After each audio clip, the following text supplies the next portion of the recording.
Olá, tudo bem? Como está você hoje? Estou aqui junto com meu amigo Gabriel Albert. Ele leu A Sala, leu Além da Sala e eu acho que gostou, né? Incrível.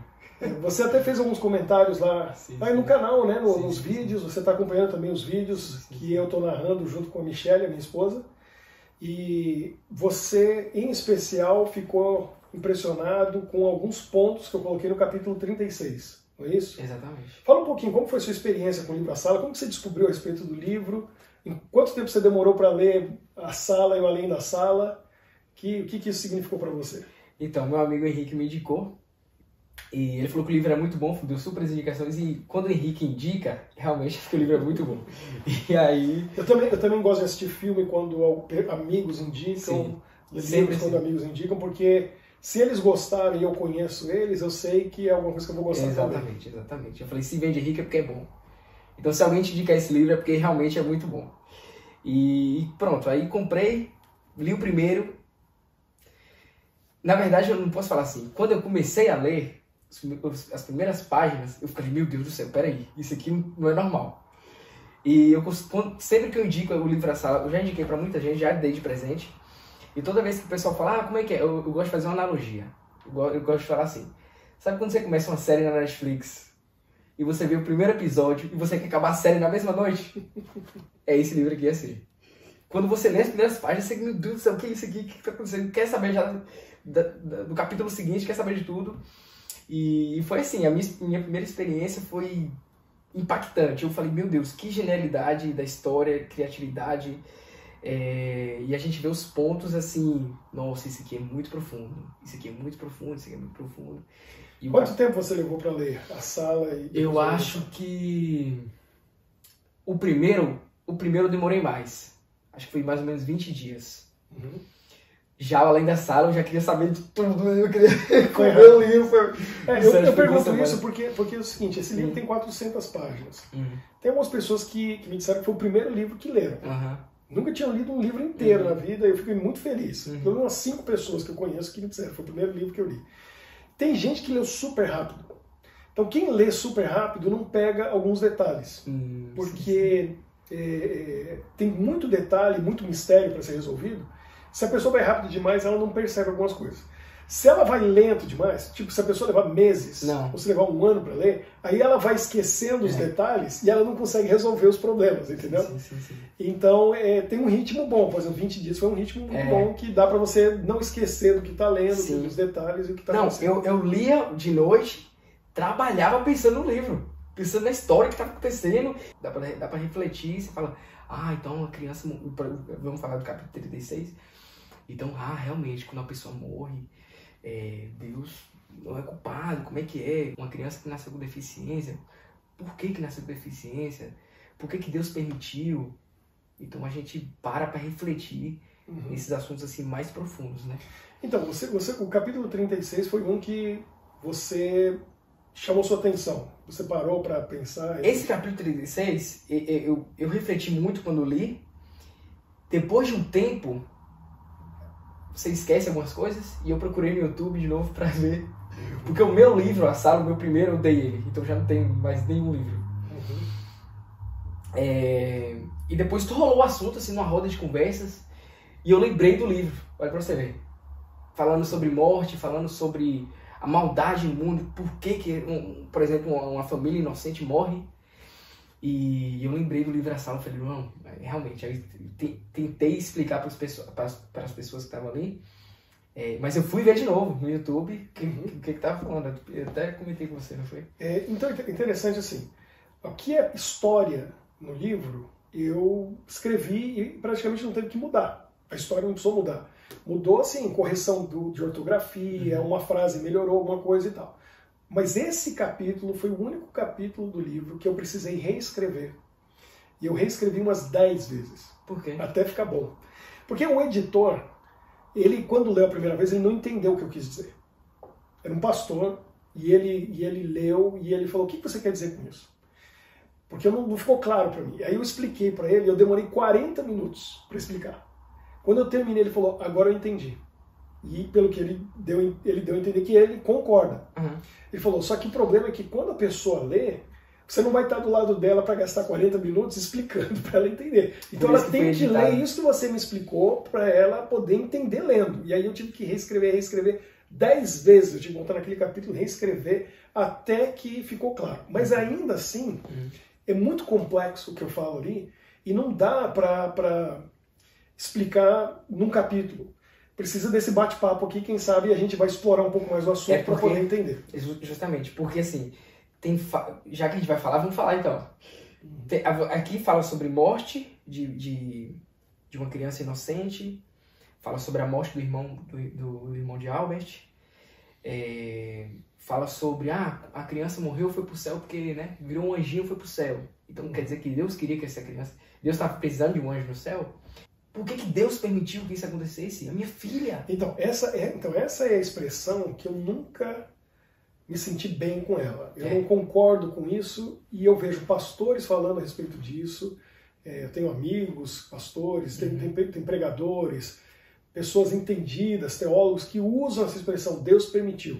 Deus permitiu que isso aconteça. As coisas, o que eu gosto de pensar, o que eu acredito é o seguinte, coisas ruins acontecem nesse mundo sem a permissão de Deus, contra a vontade de Deus. Se fosse a vontade de Deus que prevalecesse, nesse mundo não ia ter morte, dor, sofrimento, tristeza, não ia ter nada de ruim, porque Deus não quer nada de ruim. Isso não vem dele. Então, quando eu digo assim, Deus permitiu que algo ruim acontecesse, eu estou dizendo que ele causou. Porque se ele permitiu, é porque ele podia evitar. E se ele não evitou, e ele deixou acontecer, ele é culpado. Porque um crime acontece, tanto a pessoa que cometeu o crime quanto o mandante do crime são culpados. Os dois são condenados.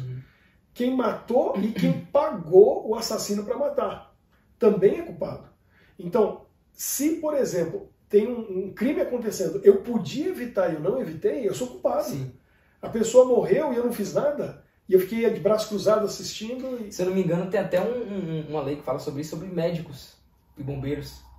Que mesmo se não estiver trabalhando e ver uma pessoa morrendo e não salvar. Então é obrigação de cada ser humano no mundo de servir o próximo e salvar o próximo se há possibilidade e conhecimento daquilo. Então nós somos responsáveis pela vida dos outros, sim. Então, se eu digo Deus permitiu, eu não concordo com essa expressão. E por não concordar com essa expressão, que me incomodava desde a infância. Porque desde a infância eu ouvia aquilo. Isso aconteceu, Deus permitiu. Deus é sábio demais para errar. Olha a frase. Deus é sábio demais para errar. Então, se ele permitiu, deve ter algum motivo. E a gente tem que confiar em Deus e esperar nele, porque um dia ele vai responder, um dia a gente vai entender por que ele permitiu que isso acontecesse. Não dá para falar isso para a mãe. Então, como que você fala isso para uma mãe que perdeu um filho? Quer dizer, isso para mim gera um ódio contra Deus no coração da pessoa, mesmo que ela não queira. E ela fica em conflito, porque ela continua indo na igreja, ela lê sua Bíblia, ela ora, mas aquela paz que ela precisa sentir, ela não sente, ela está com raiva e ela fica com raiva de Deus. No fundo, lá no inconsciente, ela tem raiva de Deus. Por que Deus deixou meu filho morrer? Ou, dependendo da crença dela, da religião dela, ela vai dizer, por que Deus levou meu filho? Porque aí vem essa expressão Deus levou, aí Deus matou mesmo. E aí eu explico nesse capítulo, né, com uma visão católica, que morre uma criança e ele fala, não, Deus estava precisando de um anjinho no céu e levou o fulano, a fulana, para ser um anjinho no céu. Primeiro, mas igreja, quando a gente vai ter uns anjinhos assim no teto, é tudo bebezinho. Né? Bebezinho. Então, eu acredito que isso foi criado para trazer conforto para esses pais, essas mães que perderam crianças pequenas. Mas que conforto que isso traz?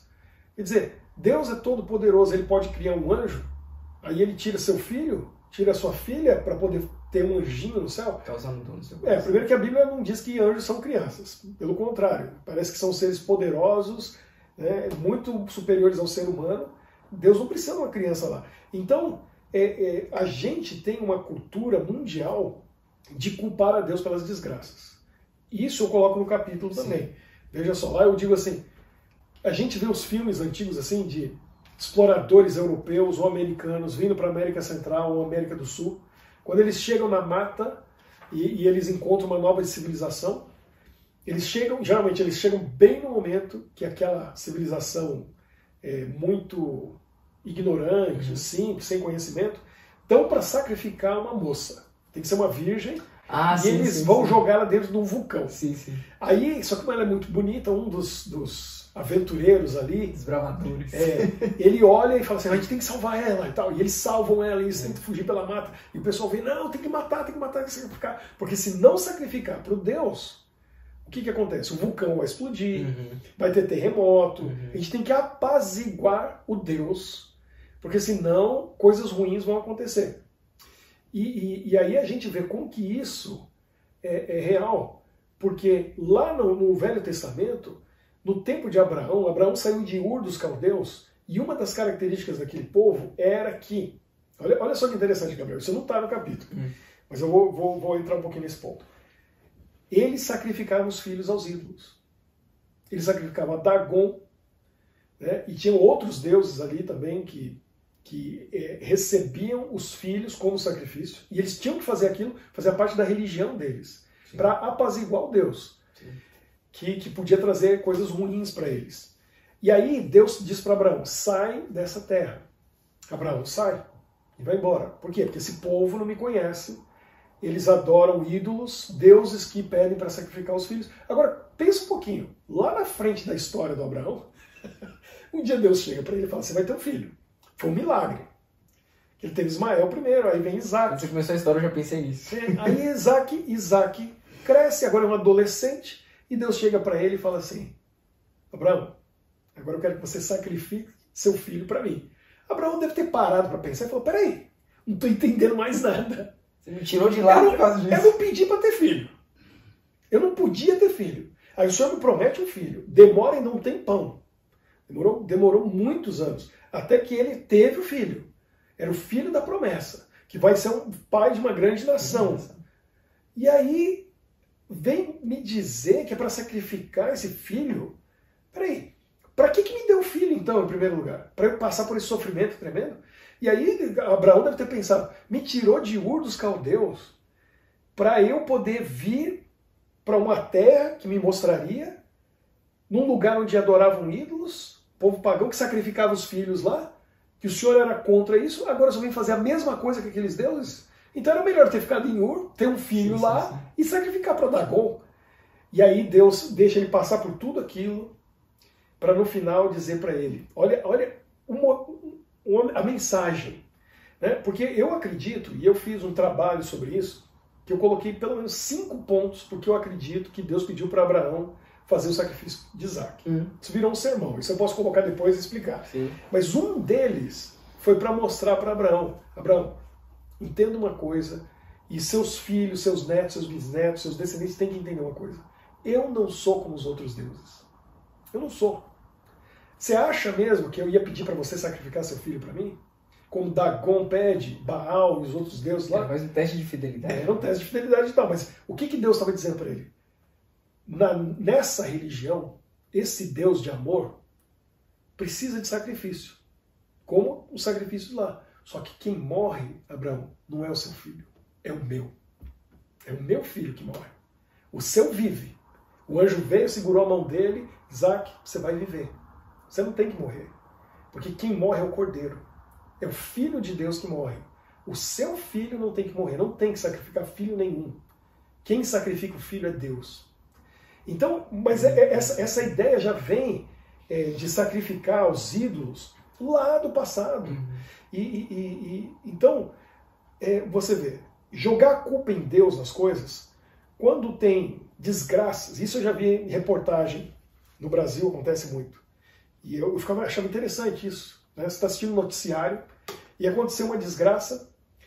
Não, se acontece uma coisa boa, o repórter vai na pessoa, e aí a pessoa simples, católica, ela fala assim, porque eu fiz uma promessa, e aí Nossa Senhora e alguma coisa, né? Nossa Senhora, e ela me atendeu, e essa bênção veio.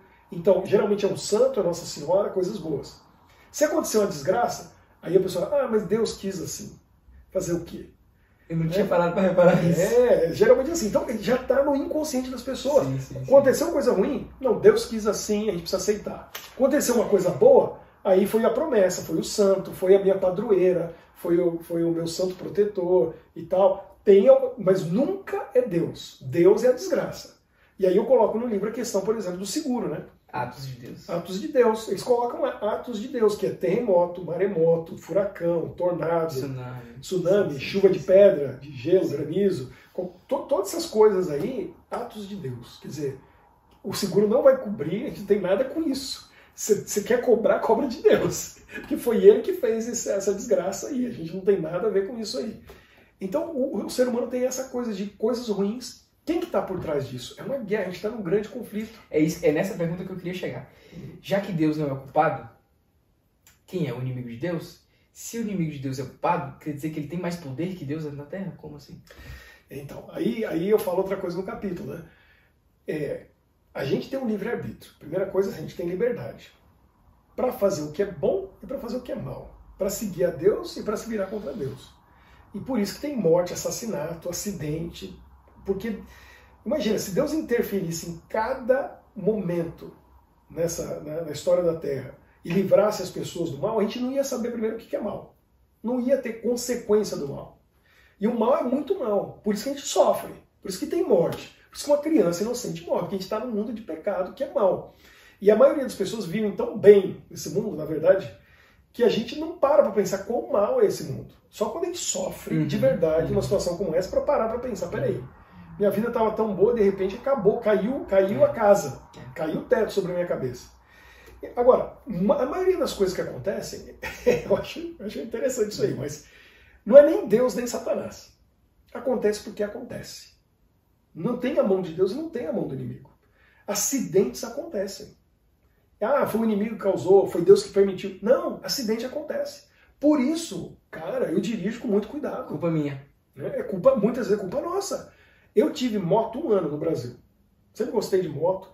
Às vezes eu ainda sou tentado a comprar uma moto. Mas eu tenho 2 filhos pequenos e eu sei que nunca isso vai acontecer. Primeiro que a esposa não vai deixar. Mas porque eu tenho amor à vida. E eu sei que o risco é muito grande. É muito maior do que eu estou disposto a correr. Tem esportes por aí que são interessantes, são legais.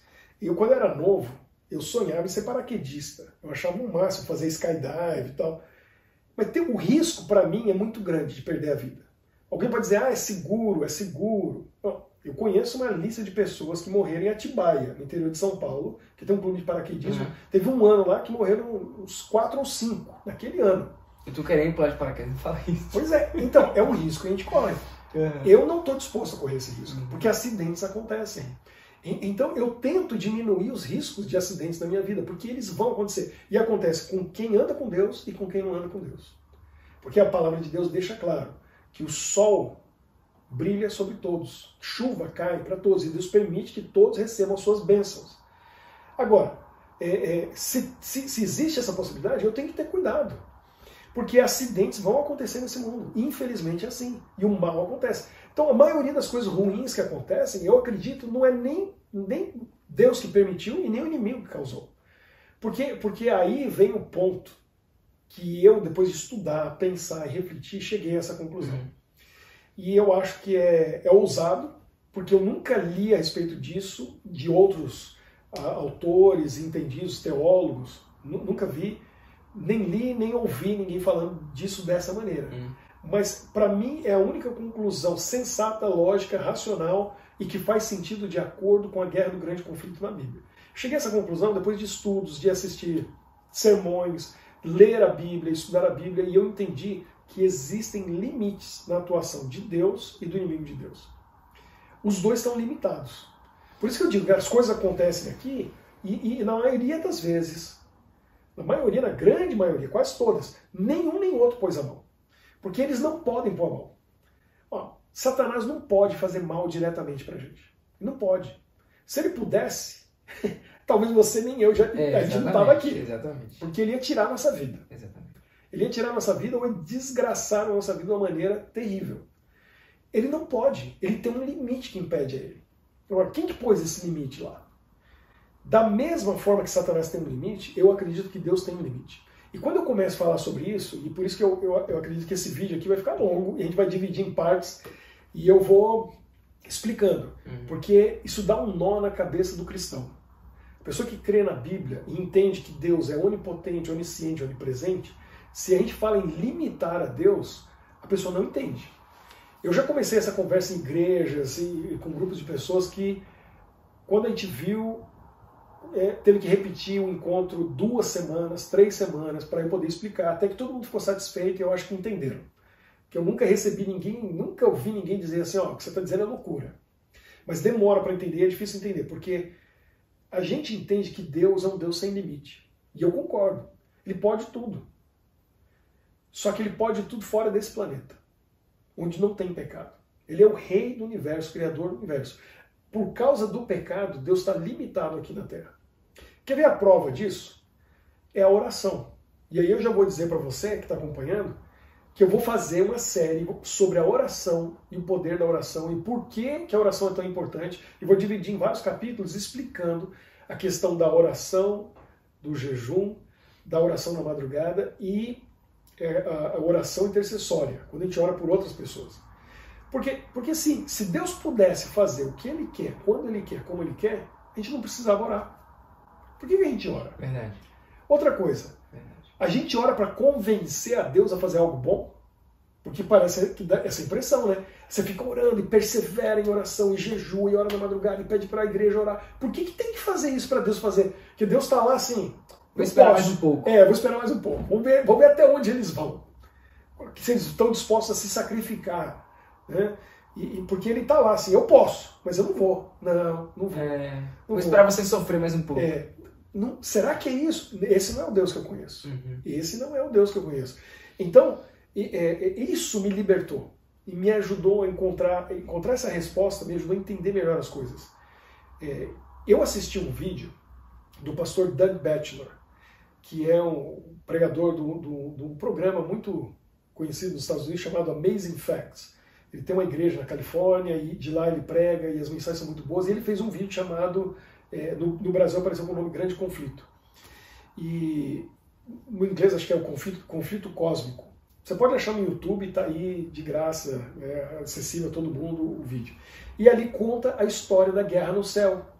E quando Lúcifer se rebelou e tudo que aconteceu. E aí quando chega na parte da criação da Terra, tem um momento que aparece o globo da Terra e Lúcifer, agora que se sentiu dono porque ele conseguiu enganar Adão e Eva e o planeta é meu. E aparece ele com uma espada e a Terra está ali e ele vem com a espada fazendo assim, para destruir. Falou, é meu e eu vou destruir, eu vou acabar com isso. E na hora que ele faz assim, aparece Jesus que segura o braço dele. E fala, não, peraí, você não vai destruir esse planeta. Eu criei, é meu. Eu perdi temporariamente para você e eu vou pagar o preço para ter ele de volta. E o preço foi caríssimo. Foi a vida do Filho de Deus, a vida de Deus. O impossível teve que acontecer, que é Deus morrer. É impossível. Deus não morre. Mas o impossível aconteceu para Deus resgatar esse planeta. E aí, nesse momento que ele segurou o braço de Satanás e falou, você não vai fazer mal nesse planeta. Você vai ficar limitado. Satanás, espera aí, isso é injusto. Como assim eu vou ficar limitado? Não vai. Você não vai passar dessa linha. Você não toca na vida deles. Você não mexe com isso. Você pode tentar. Tentar você vai poder. Mas você não pode fazer nada diretamente contra eles. Ele falou, não, mas isso não é justo. Ele falou, é justo porque... Eu também. Eu também. Porque nessa guerra, quem que é mais forte? Deus ou Satanás? O Criador ou a criatura? Quem sabe tudo? Deus. Satanás não sabe. Quem pode tudo? Deus. Satanás não pode. Quem conhece o futuro? Deus. Satanás não conhece. Essa guerra não dá nem para começar. Então se fosse para ter uma guerra, já teria acabado. Já não tinha nem começado. Não tinha nem começado. Porque na hora que Deus e Satanás vão lutar, e Deus vai lutar como Deus e Satanás como Satanás, acabou. Não tem conversa. É o anjo e o criador do universo. Não tem. É você pegar, numa comparação assim que não tem nada a ver, você pegar um boxeador profissional e um menino de 3 anos de idade. A diferença é infinitamente maior. Quer dizer, essa criança não tem a mínima chance. Não dá nem para entrar no ringue. É verdade. Porque o outro vai rir e vai falar assim, ó. Ele vai fazer assim, ó. Já era, acabou. Realmente. Então, por que a guerra é equilibrada nessa terra? Porque Deus limitou Satanás e para o nosso bem, ele se limitou. Porque esse é o argumento que Deus usa. Você não toca na vida deles porque você não pode influenciar, você não pode mexer. Eu também não vou fazer isso. Eu vou com o meu espírito tocar o coração e a mente deles atraindo para mim. E você, com o seu poder, vai tentar. Influenciar. Vai influenciar. Mas a gente não pode tocar neles. Eles é que vão decidir se vão dar espaço para você ou para mim. Livre-arbítrio. É a vontade deles. Agora eu tenho uma pergunta que talvez surgiu aqui e talvez você de casa também esteja perguntando. Até a morte de Jesus, Satanás dominava o mundo. Ok? Jesus morreu, conquistou ou não conquistou? Então, muito bom essa questão. Olha só, Satanás... Atualmente, como está? Não é que ele dominava o mundo, ele nunca dominou o mundo. Você vê que ele ficou limitado. Mas ele se tornou o mundo do pecado. E como ele é o rei do pecado, ele se sente o rei do mundo. Agora, o que acontece? Ele assumiu a posição de Adão. Representante da Terra. Adão era o representante da Terra. Deus criou o planeta e não deu para Adão. Não deu para Adão. Falou, o planeta é meu. Tudo que eu vou criar aqui é meu. Você, por isso que a gente usa esse termo no cristianismo, mordomia. Você é meu mordomo. O que o mordomo faz? Cuida. O mordomo cuida do senhor milionário. Ele está na mansão. Aí ele mora na mansão, ele vive na mansão, ele come na mansão. A família dele pode estar ali. E ele, se for pensar, tem momento que ele deve até parar para pensar. Eu sou dono disso aqui. Mas não é. Ele comanda, ele dá as ordens, ele coordena. Mas ele está ali para zelar. Ele é o zelador daquela mansão. E é um privilégio. Porque ele mora na mansão, ele vive na mansão, é o endereço dele. Ele está ali, e ele tem tudo do melhor, mas ele está ali com uma função. Adão abriu mão disso quando entregou para Satanás.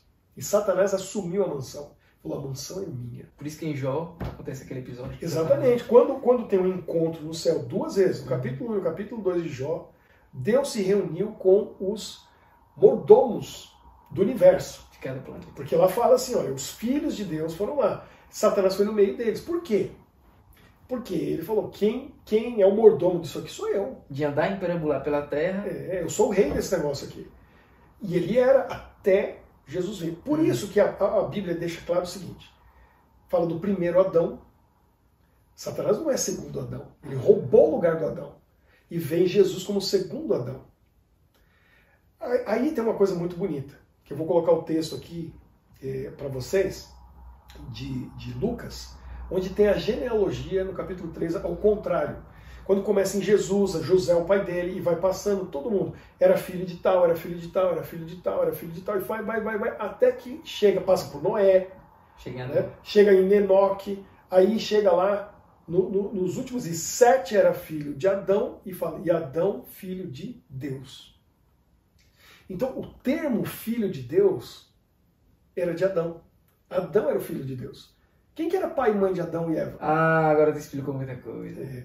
Então, Adão não tinha pai e mãe. Deus era... E o filho de Deus foi Adão, que foi o primeiro colocado na terra. E Eva. Ele é o pai.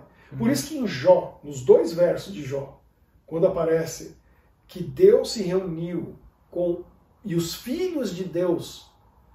O que eu entendo, isso aí eu não tenho como provar, mas é a minha compreensão do texto bíblico. Tem algum momento no centro do universo que Deus reúne aqueles que ele criou primeiro nos mundos que ele criou pelo universo. É a minha maneira de entender isso. Eu acredito que Deus tem um padrão de criação. Não foi só na Terra que ele colocou um casal e mandou procriar e encheu. Eu acredito que ele fez isso em outros lugares. E o primeiro casal que ele põe lá, eles são chamados de filhos de Deus. E o restante são descendentes do Filho de Deus. Aquele ali é representante daquele novo planeta, daquele mundo. E Satanás foi lá. Agora, Jesus vem para tomar o lugar de Adão. Adão era o representante da terra, aí Satanás passou a ser o representante da terra, e aí Jesus vem para assumir o lugar que Adão perdeu. E para isso ele tinha que conquistar esse lugar. E ele conquistou. E por isso que ele é chamado de Filho de Deus, porque não tem mãe de Deus. Várias vezes no Novo Testamento ele é chamado de Filho de Deus. Mas não tem mãe de Deus. Exato. Deus não teve filho. Apesar de que tem igrejas por aí que creem que Jesus foi criado. Mas João, no capítulo 1, deixa claro. No princípio era o verbo estava com Deus, e o verbo era Deus. Desde o princípio ele estava com Deus, e tudo que foi criado por meio dele, para ele. Ele criou, ele é o Criador. Ele sempre existiu. Mas ele assumiu para nós aqui na Terra um título. E esse título é Filho de Deus, porque era o título de Adão. E agora ele assume. Tanto é que Jesus nem gostava de usar esse título. Ele gostava de usar o título que está em Daniel, que referia ao Messias, que é Filho do Homem. Aí Jesus falava o tempo todo, porque o Filho do Homem o Filho do Homem, o Filho do Homem, e ele está falando dele. Porque ele queria que os judeus entendessem, eu sou Messias, eu sou Messias. Mas ele também tem o título Filho de Deus, é um título. E isso explica muita coisa, mas o motivo foi esse. E aí quando ele venceu na cruz, pronto, Satanás não é mais o representante da terra. Jesus é o representante da terra. Agora, por que ele tinha que vir e se tornar um homem? Porque quem representa a terra é um homem. Um anjo tomou essa posição. Mas anjo não tem que representar a terra. A terra é dos homens. A gente é que é terráqueo. Jesus se tornou um terráqueo para ter o direito de dizer: eu agora posso representar esse planeta, porque eu sou Deus, mas eu também sou nascido, criado. Nascido e criado. Nascido e criado na terra. Eu sou um com eles, eu sou um homem com eles. E isso a gente tem estudado com um grupo que eu tenho feito estudos, a gente tem entrado em pontos profundos nisso. Porque o que é ser terráqueo? Eu consegui, esse ano, estudando isso, entender de maneira mais profunda que nós e o planeta Terra temos uma ligação que só Deus podia fazer. A gente é o planeta Terra. Primeiro é o seguinte, todos os 8 bilhões de pessoas que estão no mundo, com trilhões de células, as células que eu tenho aqui são as mesmas que você tem aí. Porque a gente veio do mesmo pai e a mesma mãe, que é Adão e Eva. Só se multiplicou. Sim, sim. E a gente tem essa variedade, mas a gente é feito da mesma estrutura. Mesma matéria-prima. Mesma matéria-prima. E a matéria-prima é a Terra. Exatamente. E tudo que tem na Terra tem na gente. Sim. Ou seja, a nossa ligação com o planeta é única. A gente é parte da Terra. Tanto que a gente morre, a gente volta a virar pó. Para nascer e para morrer é com ela. A gente é feito de água. E aí eu estava pensando sobre isso, e eu usei isso em umas mensagens. Que a água do planeta, ela vai passando. Ela evapora, ela vira, né, tá lá em cima, vira nuvem, cai, vai nos rios, né, nas fontes, né? Tem um ciclo. E essa água passou por dentro do seu corpo. Você bebeu essa água, ela fez parte de você. Você eliminou e ela voltou. E de repente essa mesma água eu também bebi. O ar que você respira é o mesmo ar que eu respiro. Olha como que é forte essa ligação, essa conexão. A gente está ligado muito mais intimamente um com o outro e com a Terra do que a gente pensa. E aí Deus vem aqui nesse mundo e ele se torna um de nós, do mesmo pó da Terra que ele fez, ele criou, ele soprou o fôlego de vida para dizer: eu sou um com vocês. E agora ele ganha esse direito de ser o Filho de Deus na Terra, ou seja, o que representa a Terra. É ele que é o representante. Então quando a gente ora em nome de Jesus, Deus olha para a Terra e ele olha para o representante da Terra, que é o Filho dele, que é o Filho de Deus, que é Jesus. E Jesus intercede por nós. Então essa é, resumidamente, a história da salvação. Jesus, a partir da morte de Jesus, ele se tornou o representante da Terra, voltou para o céu, ressuscitou, voltou para o céu e agora ele intercede por nós lá. Esse é o papel de Jesus. Porém, Satanás continua aqui e continua com a mesma atuação que ele. Só não é o mesmo representante ainda. Só continua com a mesma atuação, que é de tentar influenciar a nossa mente e tentar fazer o máximo possível para a gente se perder, não aceitar a graça de Deus. A gente continua, porque ainda a guerra continua, mas Jesus é o centro de tudo isso. Antes dele vir, o cordeiro e o sacrifício já era uma fé no Messias que viria. Sim. Depois que ele veio, agora é a fé no Messias que veio. Então sempre foi Jesus, o tempo todo. E a misericórdia de Deus e o amor de Deus é imenso, porque ele está trabalhando para alcançar todo ser humano da Terra. E eu acredito que a salvação ela já foi garantida e dada para todos. Só não é salvo quem não quer. E aí, independente de ser ateu ou não, de ser cristão ou não, a salvação está à disposição de todos. E Deus vai julgar cada um conforme essa fé e essa ligação que ele tem com Deus. Por isso que no livro eu coloco algumas coisas nesse sentido também. Mas aí é um outro ponto, outro assunto para a gente poder entrar. Sim. Mas colocando nessa questão da limitação de Deus. Então, isso que eu creio. Deus, ele se limitou para o nosso bem. Porque se Deus atuasse e agisse como Deus, Satanás não tinha chance. E qualquer cristão que tivesse uma conexão com Deus, que pode tudo, sabe tudo, não ia ter sofrimento, não ia ter dor, não ia ter nada negativo na vida da pessoa. Então, essa guerra, esse conflito entre o bem e o mal tem regras e tem limites. E aí é que entra esse ponto. As coisas ruins acontecem não porque Deus permite, mas porque são acidentes ou porque coisas ruins acontecem realmente com o ser humano e, às vezes, por causa da nossa oração. E é isso que eu vou chegar nesse ponto e a gente vai fazer uma série sobre oração.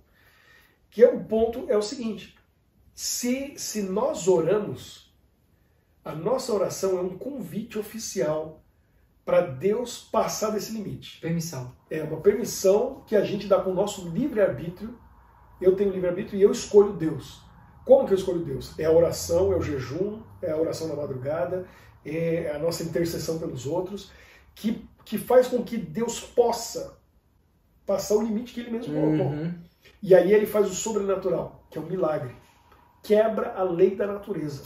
Mas é simples assim? É só orar. Deus, eu quero que a partir de hoje você me direcione, tome conta da minha vida, me ajude, me influencie, fale comigo. É simples assim? Não tem que fazer nenhuma... Então, o princípio é simples, é básico. Mas a gente tem que estudar e entender e conhecer, porque existe uma série de coisas que pode quebrar essa conexão com Deus. Que pode estar fazendo parte da nossa vida. Mas a princípio, para Deus passar essa linha, é simplesmente eu falar com Ele. É uma oração, é uma oração. E o milagre acontece. Mas não acontece milagre sem oração. Não existe milagre sem oração. Se aconteceu um milagre, é porque alguém orou. Alguém orou. Mesmo que não saiba. Mesmo que não saiba. Eu tenho uma lista de milagres. Eu podia contar histórias, mais histórias. Então, por isso que eu quero fazer essa série sobre oração, porque a oração é a chave que resolve a questão. Agora, a gente tem que entender. Nós estamos num mundo de pecado. E aí, de repente, amanhã, semana que vem, eu posso ficar doente. Vou fazer um exame, descubro que eu estou com câncer. Por que Deus permitiu que eu estivesse com câncer? Não, eu estou com câncer porque eu tive algum problema. Ou é hereditário, ou aconteceu alguma coisa na minha vida que causou esse câncer. Ou muito provavelmente a alimentação. Pode ser isso, ou pode ser alguma outra coisa, mas veja bem, a gente está sujeito, todo mundo está sujeito. E a gente fica questionando, por quê? Porque, olha, eu vou fazer, daqui 6 meses, 50 anos de idade. E eu bem posso dizer que eu nunca...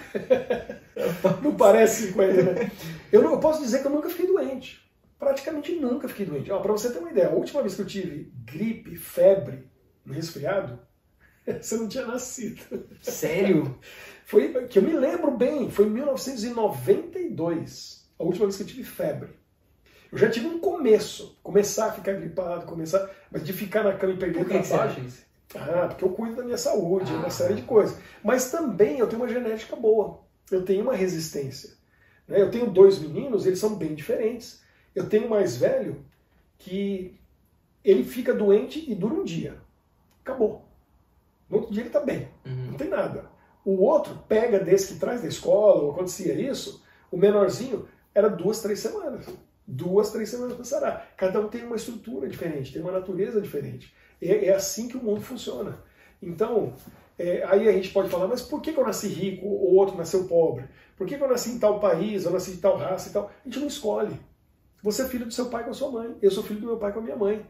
Se não tivesse acontecido isso, eu não existia. Estou feliz que eu estou aqui. Agora, a gente vem com uma herança. E eu vou dizer uma coisa, tem hora que eu queria jogar fora essa herança. Sim. Porque tem coisas da minha herança que eu desprezo. Sim. Eu não queria ser como eu sou. Mas também tem qualidades e tem pontos positivos, como minha saúde, que é muito boa. Valiosíssima. Que é um privilégio. Foi uma coisa muito boa. Então não existe nada perfeito. E o mundo é assim, a gente está sujeito às coisas. A gente não tem como controlar certas coisas. Então a nossa parte a gente tem que fazer. Esse lado bom seu não foi assim, Deus colocou uma saúde excelente em você. Não, foi resultado... Simplesmente foi uma seu coisa pai e sua mãe que... Porque agora, assim, agora, pais que oram pelos filhos, entendeu? E pedem certas coisas, então por isso que a oração ela interfere. Ela pode interferir e aí serve para tudo. Serve para o trabalho, para o emprego, para os relacionamentos. Porque eu sou livre para escolher me casar com quem eu quiser. Mas se eu deixar Deus entrar nessa equação, Ele vai me ajudar a fazer a escolha certa. Deixa eu colocar uma polêmica. Não vai ser perfeita, mas porque não tem gente perfeita. Vamos lá, deixa eu colocar uma pesada aqui pra você agora.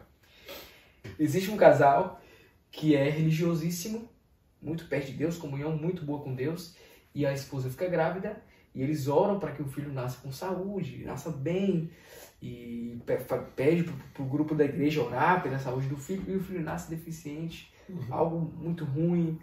Pode acontecer, né? Pode acontecer. Olha só. Mesmo orando, aconteceu. Então, tem coisas que é difícil entender, que a gente só vai ter explicação quando estiver face a face com Jesus e perguntar para ele. Sim. Mas, por exemplo, algumas coisas dá para entender. Eu estava no Japão e uma irmã da igreja, uma senhora do Brasil, entrou em contato comigo e perguntou assim: eu estava grávida, eu tinha orado para engravidar, era difícil, e eu perdi esse bebê. Por que Deus levou o meu bebê? A gravidez não se completou. E ela abortou espontaneamente. Ela pediu a Deus e tal. Então, olha só. As pessoas às vezes não têm esse conhecimento, mas 1/3 de toda gravidez, 1/3 acaba num aborto espontâneo. 1/3 não vai dar certo. É normal, é natural. Então, por isso que é um risco muito grande, e a maioria das mulheres sabe disso. Que ela não diz que ela está grávida até completar pelo menos 12 semanas. Porque ela vai saber que ela está grávida, ela faz o teste, deu que eu estou grávida, mas ela só vai ter certeza mesmo, vai poder dizer para a família, para as pessoas, ó, eu estou grávida. O ideal é esperar 12 semanas, que é mais ou menos 3 meses. Porque antes de 3 meses, é muito fácil perder essa gravidez. Então, tem certas coisas que estão... E quanto mais o tempo passa, porque eu sou criacionista, eu creio na Bíblia, e o mundo tem em torno de 6.000 anos, quanto mais o tempo passa longe do Éden, pior a coisa vai ficando. E eu estou feliz que Jesus vai chegar logo para pôr um fim nisso, porque as doenças que a gente teria daqui a 100 anos, as desgraças genéticas que vão acontecendo, não precisa ser muito inteligente para entender que no passado as pessoas eram muito mais saudáveis. Elas viviam mais, viviam melhor, com mais qualidade, mesmo tendo menos condições. Mas a população do mundo no último século explodiu, né? Sim. Porque a medicina se desenvolveu muito e agora não tem mais tanto bebê morrendo no parto, não tem mais contaminação, as pessoas, a gente entende essa questão que não entendia antes, tem remédios que curam certas doenças que antigamente a pessoa ficava gripada e morria. E hoje a gente tem solução para um monte de coisa, antibióticos que não existiam, penicilina que não existia, uma série de coisas que está fazendo com que a gente não morra mais como morria antigamente. E o mundo está enchendo, né? Estamos chegando aí a 8 bilhões. Então, mas a situação, a qualidade de vida, porque que bem faz com uma pessoa que está na beira da morte e a gente liga um monte de aparelho nela e ela fica lá ligada no aparelho de estar vivo, isso é vida. Ele realmente, não é que ele não possa, porque se ele pudesse, a guerra entre o bem e o mal não existia. Então ele se limitou. O que quebra esses limites é a oração. Agora deixa eu te perguntar uma coisa aqui, já é pro lado negativo. Para eu permitir que Deus tenha acesso à minha vida, eu oro e falo: Deus, eu te permito entrar na minha vida, atua, me ajuda, tá? Ok, ele vai, acontece, faz isso. E pro outro lado, porque às vezes, por exemplo, hoje eu ouvi uma história de um casal de amigos meu, muito próximo, e a conversa é longa, mas o marido da menina ele ouvia vozes que mandavam ele fazer mal à esposa.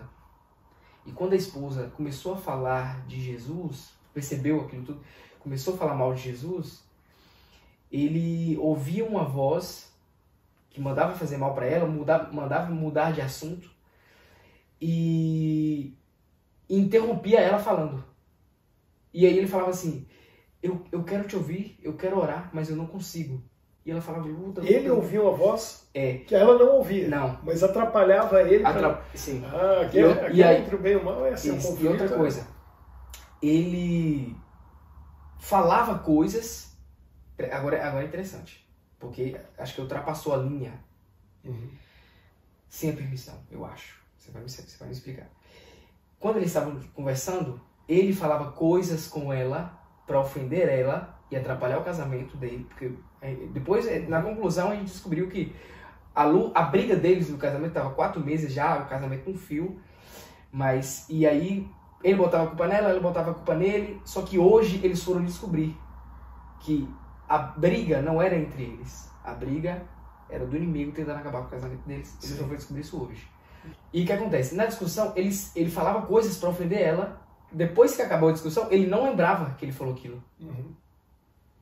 E ele falava assim, eu não lembro o que eu falei, e são coisas que eu jamais falaria.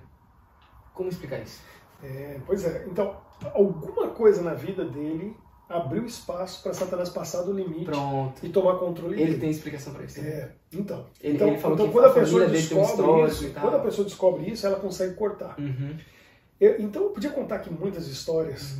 Meu pai, que é um pastor aposentado, ele conta histórias incríveis. Ele tinha uma pessoa ex-espírita que estava na igreja dele e ela ia para a igreja no culto, quando voltava para casa, os armários da cozinha estavam todos abertos, todos os pratos, panelas, tudo que tinha, estava tudo jogado, espalhado pela cozinha.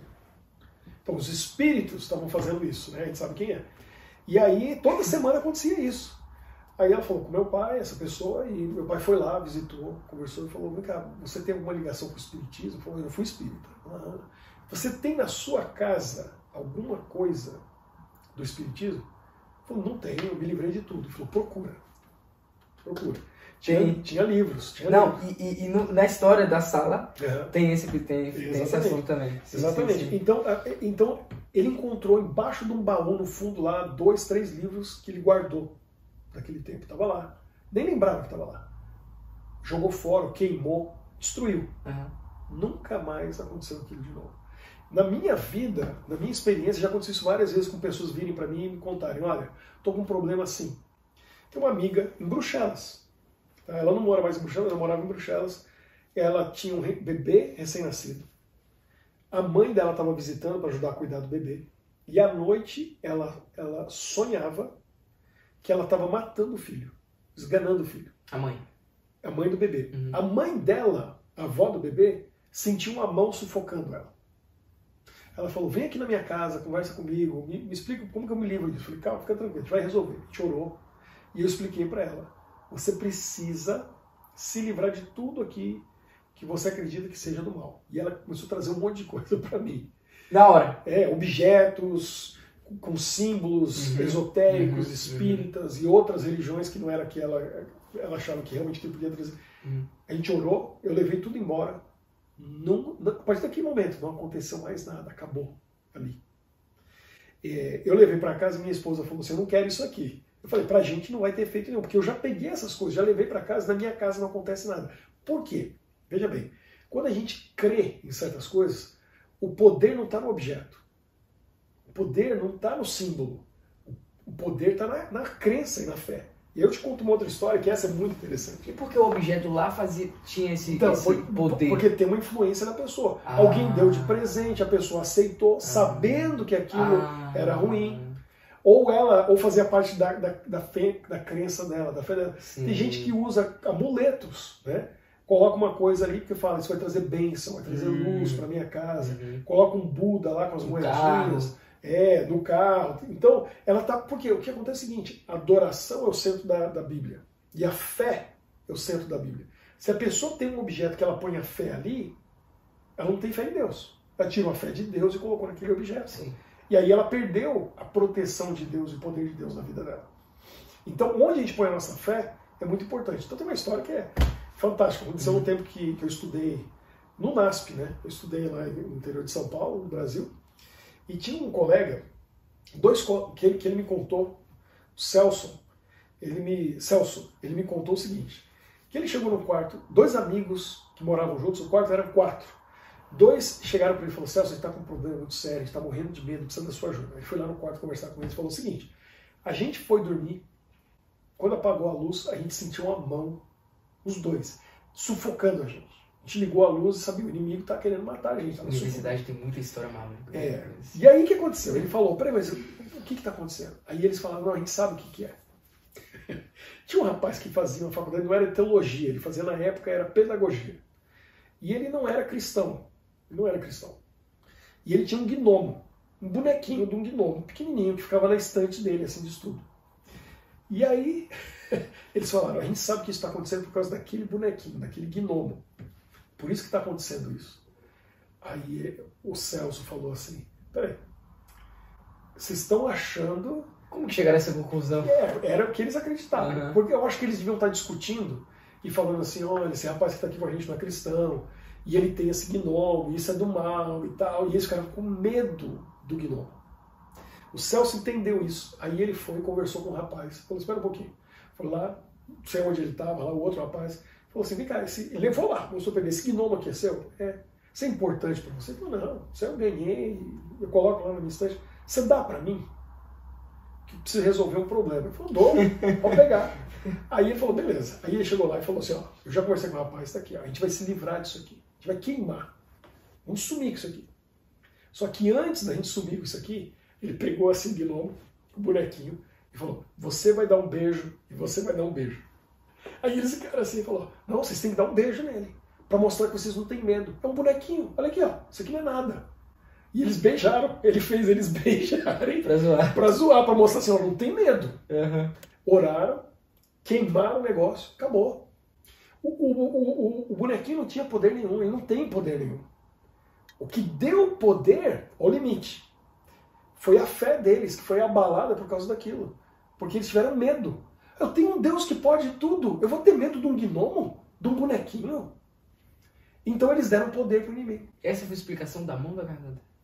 Foi isso que aconteceu, acabou, o inimigo não tem mais poder.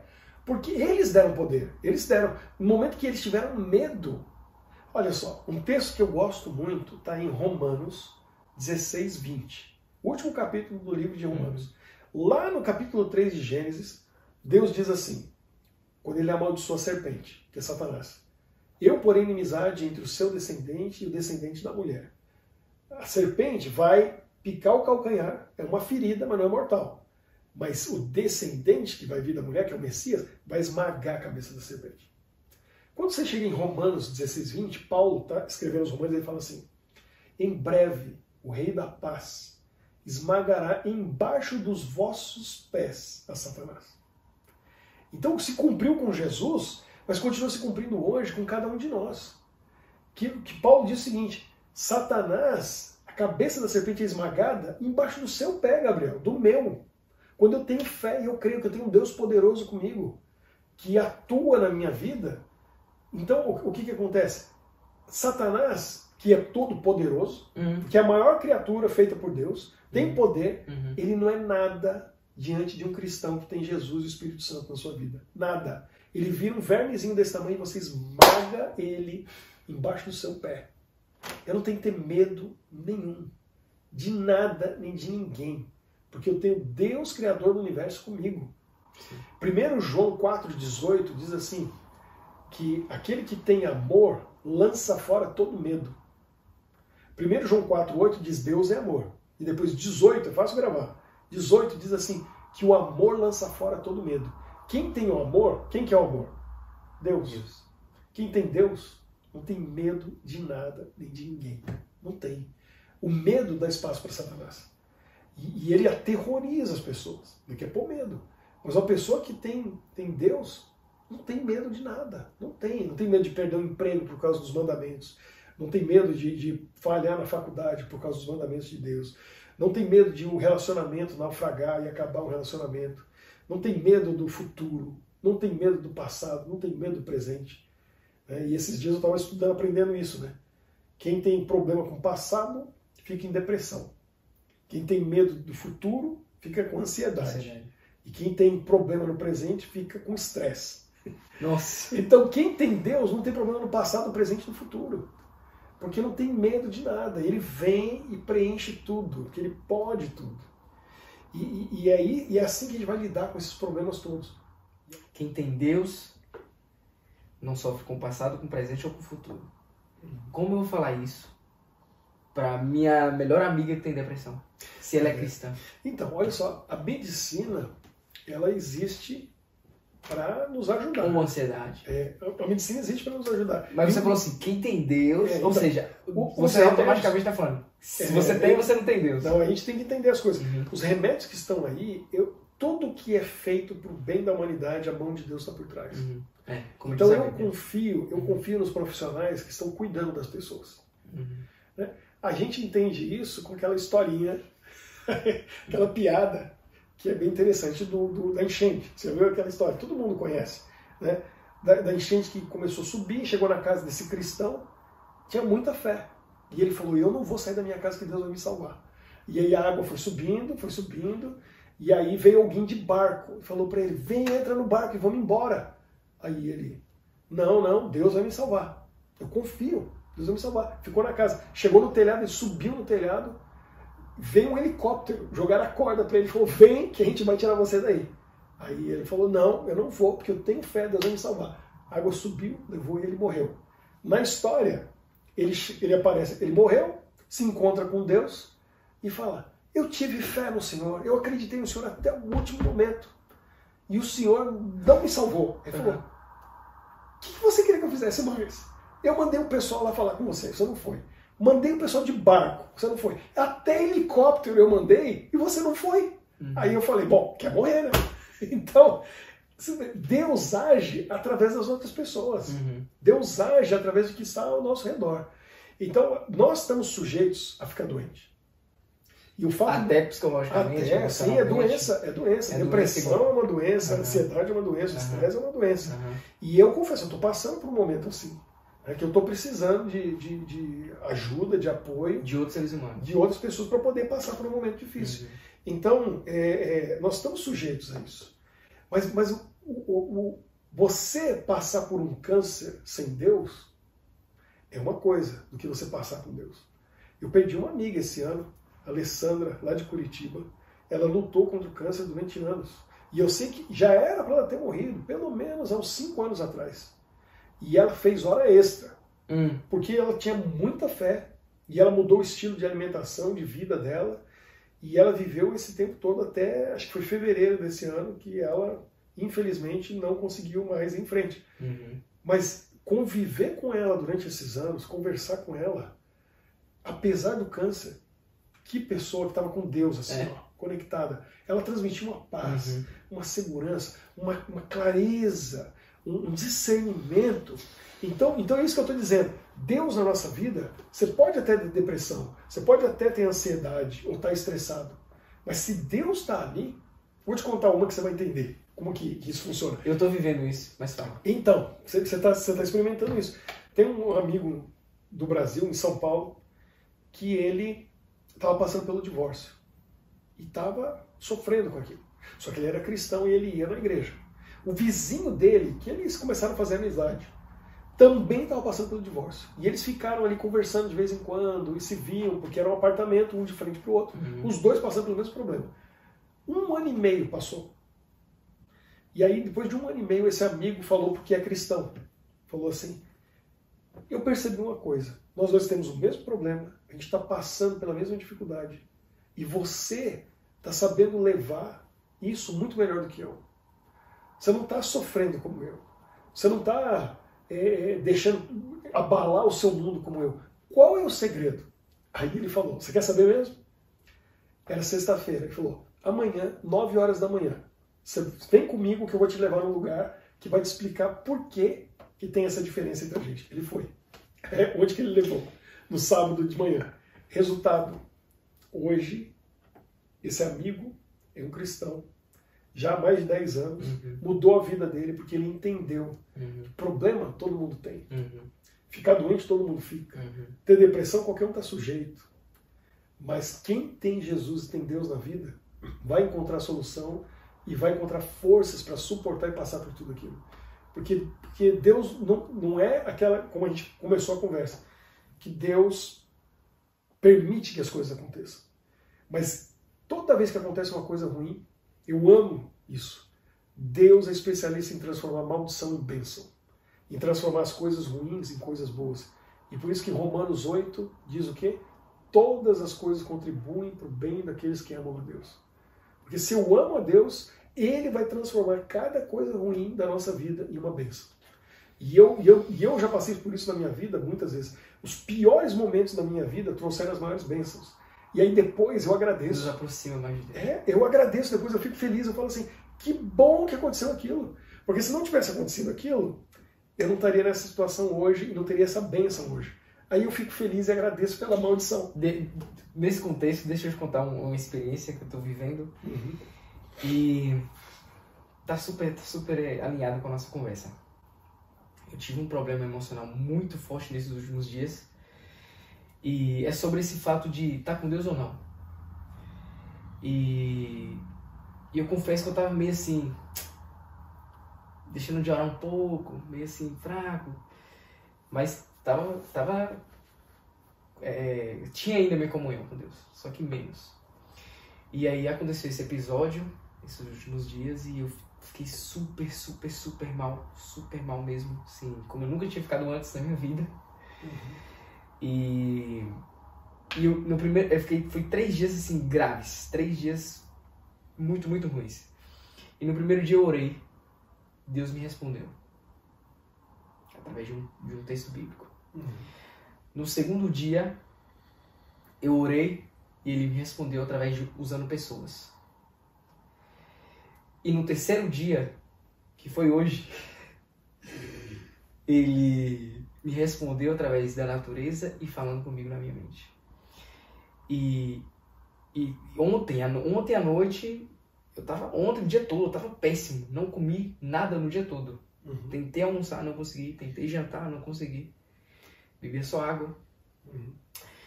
E hoje eu tive uma experiência muito profunda com Deus, muito presente com Deus. Deu pra ver que realmente era assim, Deus está aqui. E aí é nesse assunto que eu queria chegar aqui.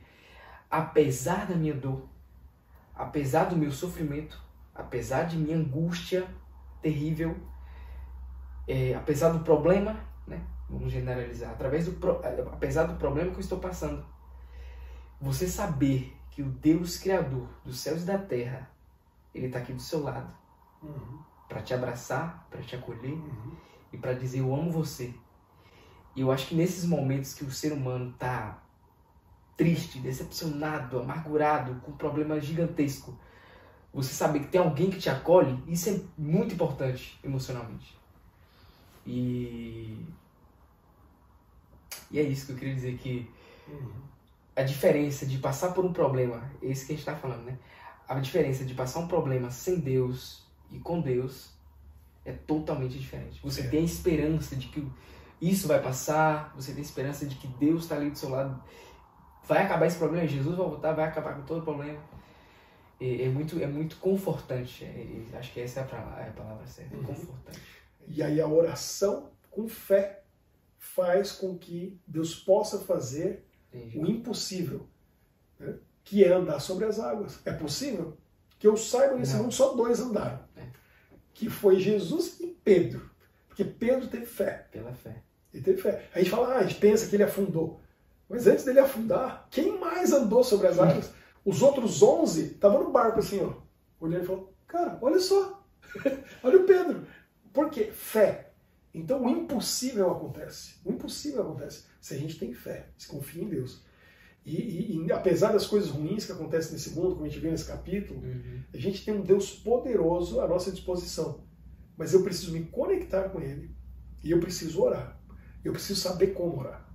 E por isso que eu quero encerrar a nossa conversa, mas ela vai continuar. A gente vai ter outros momentos para bater um papo, mas é aqui que eu digo para você que está acompanhando que a gente vai começar uma série para entender o poder da oração e a importância da oração. Porque sem oração, coisas ruins vão acontecer. Com a oração é possível, não quer dizer que toda vez vai acontecer. Eu não entendo por quê. Um dia eu vou perguntar para Jesus, lá no reino dele. Mas sem oração não tem milagre. Com oração tem a possibilidade de um milagre. E aí os milagres acontecem. Que é Deus interferindo nos acidentes dessa vida. Nas doenças que a gente está sujeito, nos problemas que a gente tem financeiro, emocional, espiritual, seja lá qual for o problema, Deus pode interferir. E quando Ele entra, a guerra está ganha. Porque Ele não entra para perder. Ele entrou, o problema está resolvido. E eu gosto muito dessa frase que a minha mãe dizia para mim. Quando eu era adolescente, naquela época não tinha nem internet, celular, e eu estava estudando longe de casa, eu mandava carta para ela, contando meus problemas. E a minha mãe lia, e ela com a paciência me respondia. E eu lembro a frase dela que mudou a minha vida. Porque ela dizia assim, meu filho, Se Deus tem solução até para a morte, Ele não tem solução para o seu problema? Verdade. E aí eu pensando em Lázaro ressuscitando, eu falei, se Jesus ressuscitou Lázaro, Ele pode fazer qualquer coisa. Verdade. Qualquer problema que eu tiver, qualquer problema que você tiver hoje, Jesus pode resolver. E Ele vai, mas eu tenho que buscar.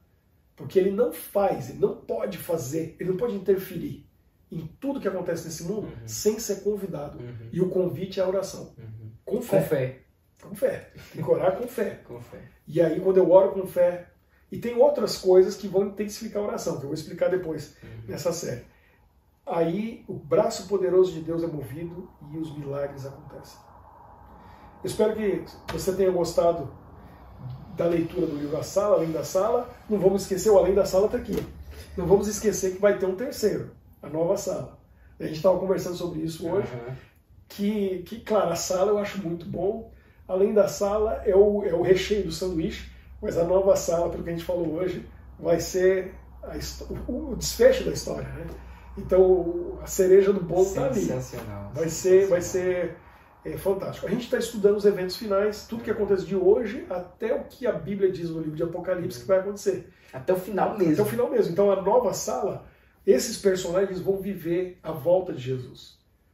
O que vai acontecer antes da volta de Jesus e depois da volta de Jesus. Porque o finalzinho já está aqui no início da volta. Assim, já está chegando sinais, ali. Já está chegando ali.